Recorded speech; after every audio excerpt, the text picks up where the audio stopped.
জুলাই অভ্যুত্থানের সফল জুলাই অভ্যুত্থানের পর আরেক জুলাই এখন আমাদের দরজায় করা নাড়ছে। সেই আন্দোলনের সমন্বয়কদের রাজনৈতিক দল জাতীয় নাগরিক পার্টি এনসিপিরও 4 মাসের মতো পার হয়েছে, 4 মাসের চেয়ে একটু বেশি। তারা যে নতুন রাজনৈতিক বন্দোবস্তের কথা বলছে সেগুলি আসলে কেমন, তাদের রাজনৈতিক লক্ষ্য, নির্বাচন কমিশনে তাদের মনোনয়ন মানে মার্কা প্রতীক নিয়ে তারা প্রতীকের আবেদন সহ তারা জমা দিয়েছে। এবার নির্বাচনে লড়বে তারা। কেমন করছে এনসিপি রাজনীতির কঠিন বাস্তবতায়, কেমন করছে এই দলটি, তা নিয়ে কথা বলার জন্য আমাদের সাথে রয়েছেন জাতীয় নাগরিক পার্টি বা এনসিপির দক্ষিণাঞ্চলের মুখ্য সংগঠক জনাব হাসনাত আবদুল্লাহ। জনাব হাসনাত আবদুল্লাহ, আপনাকে আমাদের অনুষ্ঠানে স্বাগত জানাই। আপনি আমাদেরকে সময় দিয়েছেন আপনার এই নির্বাচনকালীন ব্যস্ততার মধ্যে, নির্বাচনকালীন বলছি আমি, দল গোছানোরও ব্যস্ততার মধ্যে আপনি আমাদের সময় দিয়েছেন, সেজন্য আমাদের কৃতজ্ঞতা এবং শুভেচ্ছা জানাবেন। আপনাকেও ধন্যবাদ। আসসালামু আলাইকুম। আমি জনাব হাসনাত আমরা অনেকগুলি বিষয় নিয়ে আজকে কথা বলতে চাই, তবে আমরা ভালো করে বুঝতে চাই আপনাকে, এনসিপি কে নতুন রাজনৈতিক দল যেহেতু এবং এইরকম একটা রাজনৈতিক দল হিসেবে গড়ে উঠছে, তারা আমাদেরকে কোন বাংলাদেশের স্বপ্ন দেখাচ্ছে বা দেখাতে পারছে সেগুলি নিয়ে আমি আসলে একটু কথা বলতে চাই। তো আমি প্রথমে যেটি আমি আপনাকে জানতে চাই যে এনসিপি এখন নিবন্ধনের জন্য জমা দিয়েছে রাজনৈতিক দল হিসেবে। রাজনৈতিক দলের মানে এটা রাজনৈতিক দল তো ঘোষণা হয়েই গেছে, ইলেকশন করার জন্য একটু নিবন্ধিত হইতে হয়, সেই নিবন্ধনের জন্য জমা দিয়েছে, তারপরে অনেকখানি পদ পারও হয়েছে। আমার প্রশ্ন হচ্ছে এনসিপি দলটাকে যারা নেতৃত্ব দিবেন বা সারাক্ষণ যারা সামনে থাকবেন, আমি যারা পদবিতে থাকবেন, তারা কি এনসিপি থেকে বেতন নেবেন? ওকে, এক নম্বর বিষয় হচ্ছে যে সারাক্ষণ যারা পদে থাকবেন এই বিষয়টা হবে না, কারণ আমাদের যে গঠনতন্ত্রটা আমরা জমা দিয়েছি, আপনি যদি গঠনতন্ত্রটা নিশ্চয়ই আপনি দেখার সুযোগ হয়েছে, সেখানে আমরা কোন রাজনৈতিক দল বাংলাদেশে যেখানে আমাদের সভাপতি, সেক্রেটারি সহ আমাদের সংগঠনের প্রত্যেকটি পদ সেটি হচ্ছে রোটেট করা হবে যোগ্যতার ভিত্তিতে এবং একটা টাইম ফ্রেম বেঁধে দেওয়া হয়েছে। আমি দেখেছি খুবই ভালো করেছেন এটা 3 বছর। আমার প্রশ্ন হচ্ছে প্রথম দিকে যে 5 জন নেতৃত্ব দিবেন বা 10 জন নেতৃত্ব দিবেন, তারা কি দল থেকে বেতন নেবেন কিনা 3 বছর থাকলেও? ওকে, ফাইন। তো সেটা নিয়ে আমাদের নিজেদের মধ্যে কথা হয়েছে, কারণ আপনি জানবেন যে আমাদের দেশের দীর্ঘদিনের যে রাজনৈতিক যে সংস্কৃতি রয়েছে, সেই সংস্কৃতিতে দেখা যায় যে আমাদের দেশের রাজনীতিবিদদের অর্থনৈতিক স্বচ্ছতা নিয়ে সবসময় প্রশ্ন থাকে, এবং রাজনীতিবিদদের বেশিরভাগ ক্ষেত্রে রাজনীতিবিদদের অর্থনৈতিক স্বচ্ছতা থাকে না এবং সেটা সম্ভবও হয় না। দেখেন আমাদের দেশে যে রাজনৈতিক কালচার, একটা রাজনীতিবিদ সারাদিন সময় দিয়ে সে নিজে আবার নতুন কিছু করবে এবং সেখান থেকে তার জীবন সংস্থান হবে, সেটা অলমোস্ট নেক্সট ইম্পসিবল। তো সেই জায়গা থেকে সেটা সম্ভব না। আমাদের দেশে দেখা যায় অনেক রাজনীতিবিদ একই সাথে নাকি আমরা অতীতে দেখেছি সে হচ্ছে মৎস্য চাষ করে গরুর ফার্মও দেয়, তারপর হচ্ছে তার আইটি ফার্মও থাকে। আর এটা কিন্তু আমরা দেখেছি, আমরা একদম আমাদের খুব নিকট অতীতে এই ধরনের আমাদের ঘটনা হয়েছে এবং আমরা দেখেছি সারা বছর ধরে রাজনীতি করে কিন্তু বছর শেষে দেখা যায় ট্যাক্স ফাইলে 1000 কোটি টাকার মৎস্য জায়গা থেকে ইনকাম হচ্ছে। তো এই যে আমরা এক ধরনের দ্বিচারিতার এটা সংস্কৃতি রাজনৈতিক ছিল, কিন্তু আমরা ক্রাউড ফান্ডিং পলিসিতে আমরা গিয়েছি এবং সেখানে আমরা একটা বিষয় নিয়ে আলোচনা চলছে বর্তমানে। আমরা আমাদের জায়গা থেকে প্রস্তাব দিয়েছি যারা হচ্ছে একদম ফুল টাইম পলিটিক্স করছে, আপনার একটা পদ হোল্ড করে খুব স্বাভাবিকভাবেই অন্য কোনো পেশাতে ওই সময়টায় সময় দেওয়া এটা ডিফিকাল্ট। সেজন্য আমরা প্রস্তাব দিয়েছি যে যাতে করে এটাকে বেতনভুক্ত করা হয়, যেন ওই পার্টিকুলার সময়ে যিনি যে সময়টা উনি ওই পদে থাকবেন যাতে করে অন্য কিছুতে যুক্ত হতে না হয়। ওকে, তো ফুল টাইম যারা পলিটিক্স করবেন তারা আসলে বেতনভুক্ত হবেন। এটি আমরা কমিউনিস্ট পার্টিতে এর আগে দেখেছি, আমরা কমিউনিস্ট পার্টিতে এর আগে দেখেছি যে তারা ফুল টাইমার হলে তারা এরকম বেতন পাবেন। তো সেই ফুল টাইম আমরা প্রস্তাব যারা শুধু নেতৃত্ব দিবেন তারাই পাবেন নাকি যারা কর্মী তারাও পাবেন? এটা কিভাবে ঠিক করা? আপনারা প্রস্তাবটা কি দিয়েছেন? না, আমরা প্রস্তাবটা দিয়েছি যে আমাদের তো এটা শুধু এক লেয়ারের নেতা কর্মী থাকবে না, শুধু একটা পরিবারের নেতা কর্মী বা একটা শুধুমাত্র ওই যে পিক এন্ড চুজ যে আমাদের দেশে যেটা হইতো, যে নেতার পছন্দ যারা থাকবে তারাই হচ্ছে পদে যাবে, এটার কোনো সুযোগ নাই। যোগ্যতার ভিত্তিতে কাউন্সিল হবে, কাউন্সিলের মধ্য দিয়ে আমাদের হচ্ছে একটা এক্সিকিউটিভ বডি থাকবে, একটা পলিটিক্যাল কাউন্সিল থাকবে এবং হচ্ছে এক্সিকিউটিভ বডিটা হচ্ছে প্রেসিডেন্ট এবং সেক্রেটারি নিজের মতো করে কর্মসূচি বাস্তবায়নের জন্য। তাহলে আমরা দেখলাম যে সভাপতি, সাধারণ সম্পাদক বা কেন্দ্রীয় কমিটিতে বা যতখানি আপনারা ঠিক মনে করেন ততজন লোক আসলে এখান থেকে আপনারা বেতন নেবেন, ক্রাউড ফান্ডিং এর মাধ্যমে হোক বা দলের অন্যান্য আয় থেকে হোক, এটা স্বচ্ছভাবে এটা হবে। এটা আমরা প্রপোজ করেছি এবং এটা আমরা দেখেন আমরা শুরু থেকে একদম এই দল গঠনের শুরু থেকে বা তারও আগে থেকে শুরু থেকেই শুধুমাত্র আমাদের দলের মধ্য থেকে না, আপনি যদি আমরা সবাই চেয়েছি। আমরা মাঝে মাঝে আপনি কিছুদিন আগে একটা জিনিস বলছিলেন যে আমাদের অর্থনৈতিক স্বচ্ছতা নিয়ে যেভাবে প্রশ্ন করা হয় অন্যদেরকে করা হয় না, আমাদেরকে নিয়ে প্রশ্ন করা হবে, এটা খুব স্বাভাবিক। কারণ আমরা কিন্তু সেটা ঠিক আছে, সেটা ঠিক আছে, সেটা ঠিক আছে। আমরা এখন সেই জায়গা থেকে হচ্ছে আমরা এটা নিশ্চিত করতে যাচ্ছি। ওকে, থ্যাংক ইউ। তাহলে ব্যাপারটা দাঁড়াইলো হচ্ছে যে আপনারা সেটা ঠিক করবেন, প্রপোজ করেছেন, অনেক ধন্যবাদ। একটা নতুন বিষয় নিশ্চয়ই এখন, কারণ কয়েকদিন আগে আমি আরেকটি বড় দলের বিএনপির ভারপ্রাপ্ত প্রধান বা বিএনপি চেয়ারপারসনরা দল থেকে বেতন নেন কিনা সেই প্রশ্নেরও করেছিলাম। বিএনপি নেতৃবৃন্দ একরকম জবাব দিয়েছে যে তাদের আসলে অন্য আয়ের উৎস রয়েছে, বেতনের কথা তারা বলে না। আমি কমিউনিস্ট পার্টি ছাড়া আর কারোর কথা শুনি নাই। আমার এখনকার প্রশ্ন হচ্ছে যে পার্টি সদস্যরা তো এখন বেতন নিচ্ছেন না, এখন চলছেন কিভাবে? ধরেন আপনাদের আহ্বায়ক জনাব নাহিদ ইসলাম কি করে এখন দিন গুজরান করছেন? ওকে ফাইন, আমাদের পার্টির সদস্য সবাই, মানে বিষয়টা এমন না যে এখানে বেকার, সবাই বেকার, বিষয়টা এমন না। আমার নিজস্ব কর্মসংস্থান রয়েছে, আমাদের পার্টির হচ্ছে অলমোস্ট সবারই কর্মসংস্থান। যাদের নেই সেই জায়গা থেকে আমরা হচ্ছে পার্টিতে আমরা ব্যক্তিগত জায়গা থেকে আমরা ডোনেট করি। যেমন আমাদের পার্টির সদস্যদের ইনিশিয়াল 5,000 টাকা করে হচ্ছে আমরা সদস্য ফর্মের ইয়া ছিল, মানে পার্টিতে যারা মেম্বার ছিল। তারপরে মান্থলি বেসিসে হচ্ছে আমরা সেখানে ডোনেট করি। না, সেটা তো দলের জন্য, দলের যারা মানে ছিল দলের, এটা তো দলের জন্য আপনারা ডোনেট করতেছেন, দলের নেতার জন্য কি? দলের না, দলের নেতার জন্য আমরা ডোনেট করছি না। সেই জায়গা থেকে যেমন আমার জায়গাটা, মানে আমার জায়গাটা হচ্ছে যেমন আমি আমার অর্থনৈতিক বিষয়টা সেটা ঠিক আছে, আমি আপনার কথা জানতে চাইছি না, কারণ আপনার কথা আপনি বহুবার আপনি প্রশ্নের সম্মুখীন হয়েছেন, আপনার কোচিং সেন্টারের কথা শুনেছি, আপনার অনেক কিছু শুনেছি যে পার্টিতে আপনি ছাড়াও আরো অনেক নেতা নেত্রী রয়েছেন, দলের আহ্বায়কের কথা আমার অসংখ্য কলিগস রয়েছে। দেখেন, আমাদের অসংখ্য কলিগস রয়েছে যারা নিজ নিজ জায়গায় প্রতিষ্ঠিত। আপনি তাসনিম স্যারকে দেখবেন, তারপরে হচ্ছে খালিদ শরীফুল্লাহ ভাই আছে, এহতেশাম ভাই আছে, তাসনুবা জাবিন আপা আছে, ডাক্তার। দেখেন, আমি প্রফেশনালি যদি আলাদা করি, এই পার্টিতে হচ্ছে ডাক্তার, আপত্তি নাই, কিন্তু যাদের নাই, যারা চাকরি করেন না, চাকরির জন্য আন্দোলন করতেছিলেন, এখন আইসা মানে জাতির প্রয়োজনে, সময়ের প্রয়োজনে যারা নেতৃত্ব দিচ্ছেন একটি দলকে বা অন্য দায়িত্ব পালন করছে, তারা কি করছেন সেটি আমি জানতে চাইছি। তাদেরকে ব্যক্তিগত দল থেকে সাহায্য করা হচ্ছে কিনা বা টাকা দেওয়া হচ্ছে? একটা জিনিস দেখেন, সাংগঠনিক খরচের দায় দল নেয়। একটা রাজনীতিবিদ সাংগঠনিক যে খরচটা করবে সেটা তো আপনার দল থেকে সেটা ব্যয়ভার বহন করা হয়। আমি কোথাও জায়গায় সফরে গেলাম, কোন একটা মিটিং অ্যারেঞ্জ করলাম, কোন একটা কর্মসূচি বাস্তবায়ন করলাম, এটা আমার দল দিবে। সে বেকার হোক, সে কিছু করুক আর না করে, এটা কিন্তু দল দিচ্ছে। এখন তার ব্যক্তি পরিসরের খরচ সেটা সে কিভাবে সংস্থান করে, সেটা তার বাবা দিচ্ছে নাকি সে নিজে করছে, বা তার পারিবারিক সেই ধরনের সংস্থান রয়েছে কিনা, সেটা ব্যক্তি জানবেন। আমার মনে হয় যে আপনাদের দলের যে আহ্বায়ক আছেন, যে সদস্য সচিব আছেন, তারা কি করে আসলে মানে তারা তো দুইজনই তারা প্রায় চাকরি শুরু করেন নাই, ছাত্র ছিলেন, তেমন ব্যবসার সাথে যুক্ত ছিলেন না, আমরা জানি। তারা কি করছেন এটি যদি সামনে আসতো, আমাদের তরুণরা এক ধরনের সেটা নিয়ে ভিন্ন, সেটা নিয়ে কথা হতে পারে, কিন্তু আমাদের সাংগঠনিক যে খরচ, আমাদের সাংগঠনিক খরচের কথা আমি জানতে চাইছিলাম। রাজনীতি করার সাথে নতুন রাজনৈতিক দলের নেতৃবৃন্দ আসলে কিভাবে, কার বাসার বাজার কিভাবে হয়, কার বাসার বাজার কিভাবে হয়, ওনারা তো একদম যে ওনারা সিঙ্গেল সবকিছু ডিল করে, বিষয়টা এমন। ওনাদের ফ্যামিলি সদস্য রয়েছে, ওনাদের পরিবারের সদস্য রয়েছে, নিশ্চয়ই সেটা ওনারা ভালো বলতে। আচ্ছা, ঠিক আছে। আপনাদের পার্টিতে পূর্ণাঙ্গ কমিটি বলতে আমরা যেটা বুঝি, সভাপতি, সাধারণ সম্পাদক, যার কথা বলেছেন, সেটি কবে আসবে? আপনারা কি এই জায়গাগুলি ফাঁকা রাখছেন উপদেষ্টা মাহফুজ এবং উপদেষ্টা আসিফ ফিরে যেন আসলে সেটি হয়, সেটির জন্য? না, এখনো কেন আহ্বায়ক? না, আপনি উপদেষ্টা মাহফুজ, উপদেষ্টা হচ্ছে আসিফ, ওনারা যে আমাদের পার্টিতে আসবে বা আদৌ রাজনীতি করবে কি করবে না, সেই সিদ্ধান্ত ওনাদের। এমনও তো হতে পারে ওনারা অন্য রাজনৈতিক দলে যেতে পারেন, এটা ওনাদের সিদ্ধান্ত, যে ওনাদের মতো করে আসলে এটা হবে। আমরা কি কোনো কাজ, এটা এক ধরনের রং পারসেপশন, এটা সম্পূর্ণ রং পারসেপশন। মানে আমি আপনাকে ওনারা তো আপনাদেরই মানে ভাই, বন্ধু, সহযোদ্ধা, সহনাগরিক। ওনারা কি, আমি জিজ্ঞেস করতে চাই, ওনারা কি এনসিপির প্রতিনিধিত্ব করছে সরকারে? আমার কাছে এনসিপির তো তখন জন্ম হয় নাই, যখন তারা সরকারে গেছিলেন। আমার কাছে মনে হয় ওনাদের আমার কাছে মনে হয় ওনারা আর আপনারা একই লোক। কেমন মনে হয়? কারণ সকল কথায়, সকল আচরণে আপনারা সরকারকে ডিফেন্ড করেন। সরকারের যতটুকু অংশ, দুই উপদেষ্টা, ছাত্র উপদেষ্টা আপনাদের আছেন, তাদেরকে ডিফেন্ড করেন, তারা আপনাদেরকে ডিফেন্ড করেন। আমরা কেমন সরকারকে, না আমরা সরকারের যতটুকু, আপনারা সরকারের সমালোচনা করেন না, যতটুকু আপনারা দেখেন, হ্যাঁ সরকার যতটুকু হচ্ছে উপদেষ্টা দুজনকে বাদ দিয়ে আপনারা সমালোচনা করেন সরকারকে।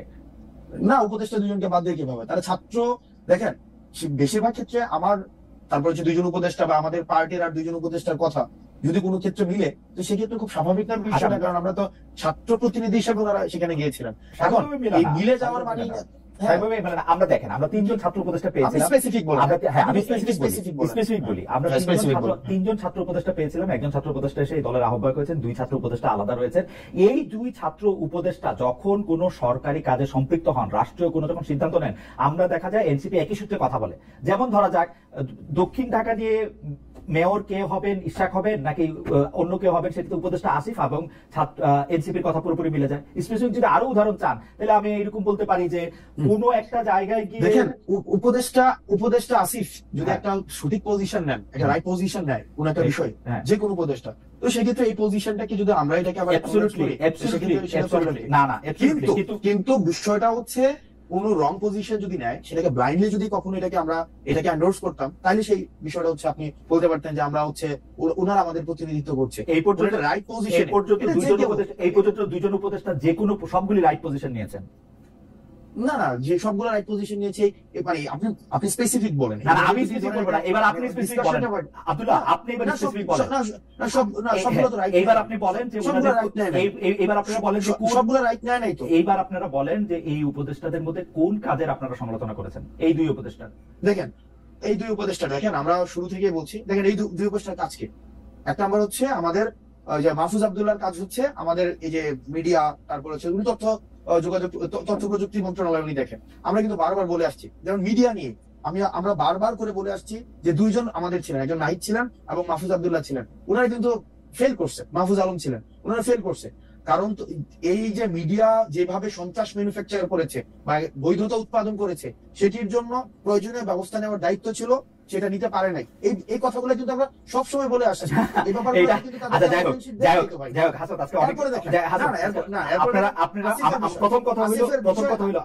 প্রথম কথা হইলো যে আপনি আমার চেয়ে অনেক স্মার্ট।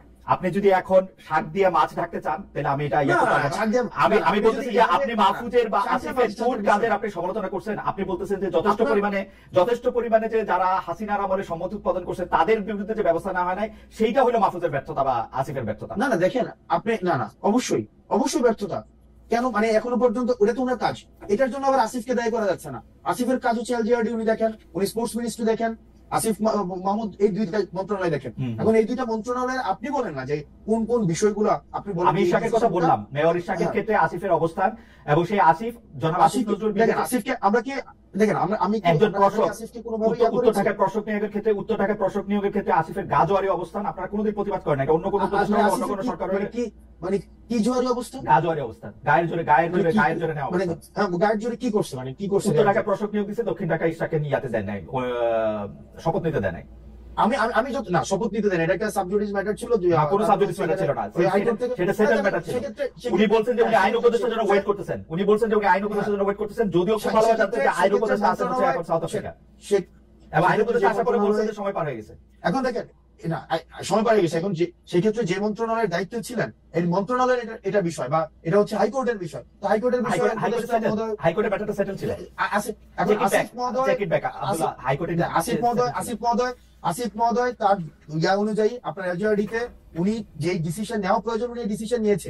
এটার যদি আপনার কোনো ধরনের আমার প্রশ্ন জনাব আব্দুল্লাহ, এইটা আমার প্রশ্নই না। আমার প্রশ্ন হচ্ছে যে আপনারা যৌক্তিকভাবে ওনাদের কাজের কোনো প্রতিবাদ না, আমার ফাইন্ডিংস হচ্ছে না, আপনারা করেন নাই।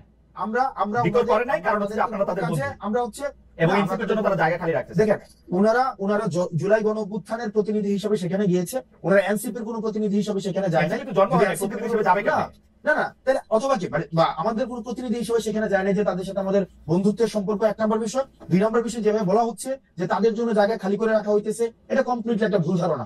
আমরা আমাদের সংগঠন আমাদের নিজেদের মতো করে আগাচ্ছি, এবং এটা হচ্ছে আমরা আমাদের নিজেদের মতো করে, যখন হচ্ছে আমাদের কিছুদিন আগে হচ্ছে আমাদের গঠনতন্ত্র আমরা জমা দিয়েছি, কিছুদিন আগে হচ্ছে আমাদের রেজিস্ট্রেশনের বিষয় জমা দিয়েছি।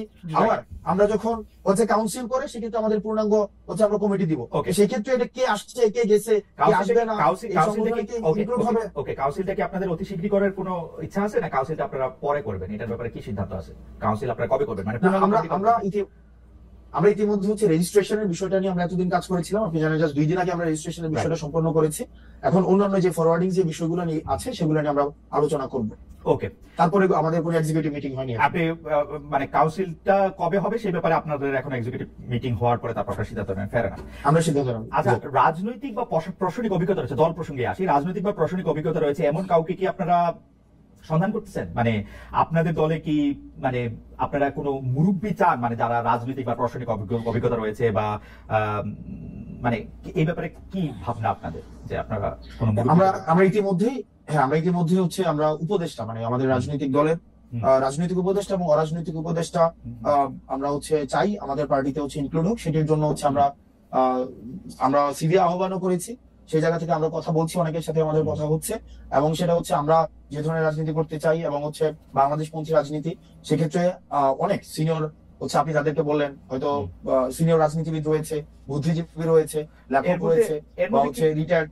বুঝতে পারছি। এর মধ্যে কি আপনারা আসলে আদর্শগতভাবে কোন রাজনৈতিক বা প্রশাসনিক ব্যক্তিত্ব আপনাদের মাথায় আছে, যে যেমন ধরেন বিএনপির কেউ বা জামায়াতের কেউ বা ধরেন আন্দালিব রহমান পার্থ বা ডক্টর মোহাম্মদ ইউনূস, মানে আদর্শ হিসেবে আপনারা কাউকে সামনে রাখছেন? ধরেন বিএনপি তারেক রহমান সাহেবের মতো একজনকে চান, বা জামায়াতের শফিকুর রহমানের মতো, বা জনাব আন্দালিব রহমান পার্থের মতো, বা ডক্টর মোহাম্মদ ইউনূসের মতো?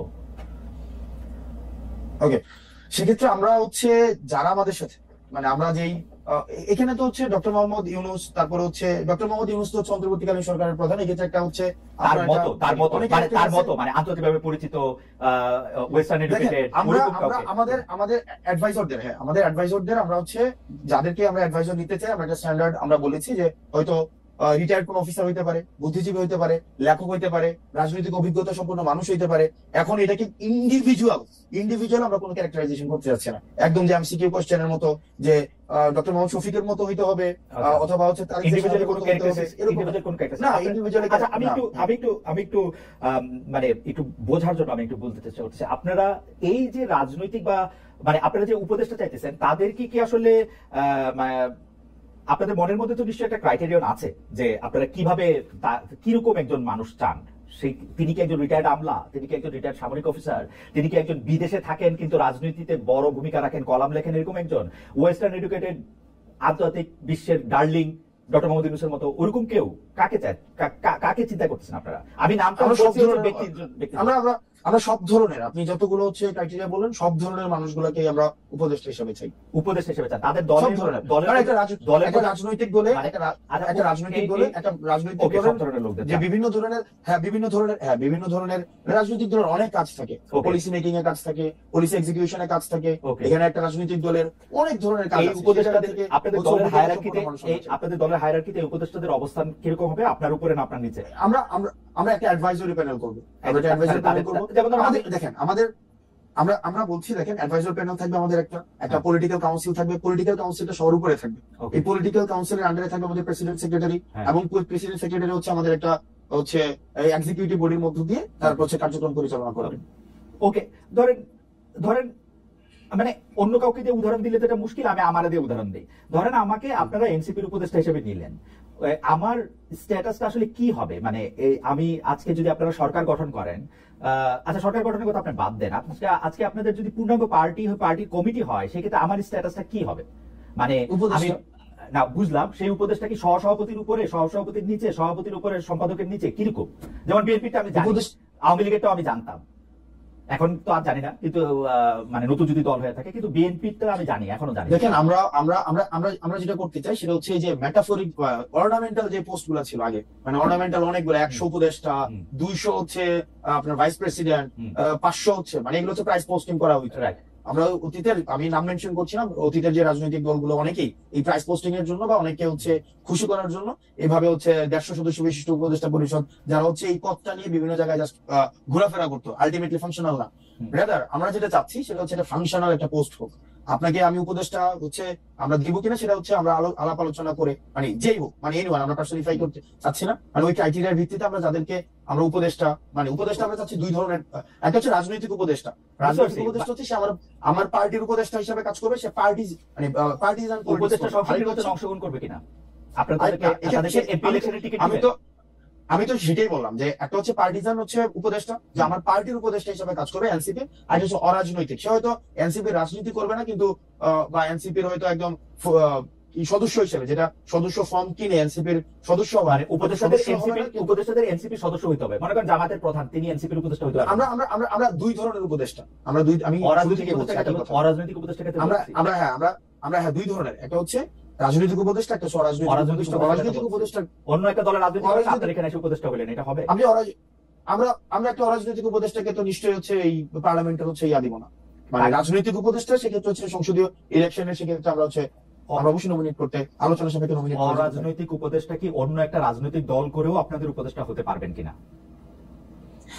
দেখেন, এই অরাজনৈতিক উপদেষ্টা যারা থাকেন নর্মালি, যারা বুদ্ধিজীবী, সাংবাদিক, প্রথিতযশা সাংবাদিক, যাদের হচ্ছে দীর্ঘদিনের রাজনীতি করার একটা অভিজ্ঞতা রয়েছে, সেক্ষেত্রে সে যদি অন্য কোনো রাজনৈতিক দলকে উপদেশ দেয় কোনো বিষয়, সেক্ষেত্রে তার উপদেশ নিতে তো সেক্ষেত্রে এটার কোনো ধরনের মানে কোনো ধরনের সেন্সরশিপ থাকার কথা নয়। ওকে, আবার একটু এনসিপিতে ফিরে আসি, কারণ এই দলটা তো কি বলবো, যখন এই দলটি গঠিত হয়েছে তখনও সবাই, আজকে যারা আপনাদের রাজনৈতিক বিরোধী দল তাদের মধ্যে থেকে যারা বিএনপি, জামায়াত ইসলামী সহ বড় বড় রাজনৈতিক দলের অনেকেই এনসিপির আত্মপ্রকাশকে স্বাগত জানিয়েছেন, তারা শুভেচ্ছা জানিয়েছেন, আমরাও সকলে স্বাগত এবং শুভেচ্ছা জানিয়েছি, এখনো স্বাগত এবং শুভেচ্ছা জানাই, এবং সেজন্য একটু দলটাকে একটু বুঝতেও চাই।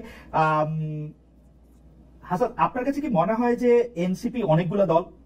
কারণ মানে নাহিদ, আক্তার, হাসনাত, সার্জিস, পাটোয়ারি বা তাসনিম জারা, সামান্থা বা তাসনুবার এনসিপি, এরা সব আলাদা আলাদা এনসিপি। আপনার কাছে এরকম মনে হয়? আপনি স্পেসিফিক উদাহরণ খুব ভালোবাসেন, আমি চাইলে আপনাকে অসংখ্য স্পেসিফিক উদাহরণ দিতে পারি। যেমন হেফাজতের সম্মেলনে আপনার অবস্থান, আবার আবার আবার সেনাবাহিনী নিয়ে আপনার মন্তব্যের ক্ষেত্রে সার্জিসের একমত না হওয়া, এইটা